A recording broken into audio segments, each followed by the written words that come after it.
Bonjour, moi donc je m'appelle Al, je suis collagiste à la base, je réalise beaucoup de photographies que je détourne ensuite soit en impression ou alors en peinture et je mets en place différents projets, donc soit dans la rue, que ce soit pour des événements culturels, artistiques, pluridisciplinaires. Salut, moi c'est Salamèche, je suis graffeur depuis 12 ans maintenant et on va se rejoindre encore une fois sur un projet avec Al pour faire la déco de la façade du Jam. Suite à un projet qu'on a travaillé en commun avec Salamèche, qui s'intitulait Parcours, où on avait donc réinvesti complètement une maison qui se situait dans le quartier des Arceaux à Montpellier.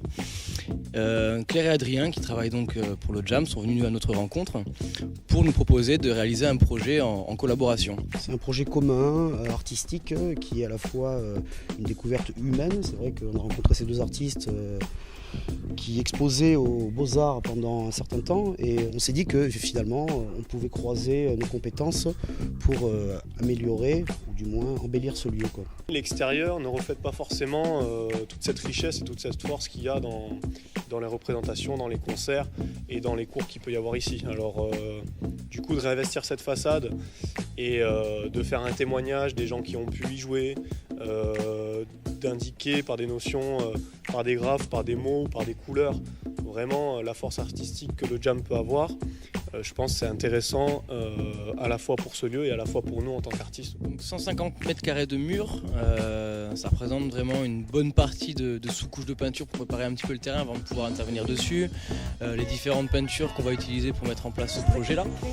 Les échafaudages, les échelles, différents moyens de mise en œuvre, ça représente une certaine quantité d'argent qu'on n'a pas forcément sur l'ensemble des gens qui veulent faire naître ce projet.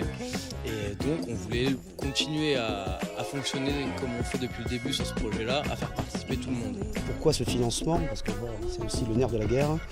Je vous avouerai assez simplement et de façon honnête que les budgets dans la culture sont très compliqués et les institutionnels ne sont plus prêts à payer. On a eu recours à ce style de financement pour permettre ce projet et à la fois se dire qu'on pouvait aussi vous inviter. Voilà, pour ceux qui n'ont pas encore découvert ce lieu, ça vous permettra peut-être de venir voir et ensuite ce sera aussi peut-être l'occasion de faire la fête ensemble pour ce projet commun.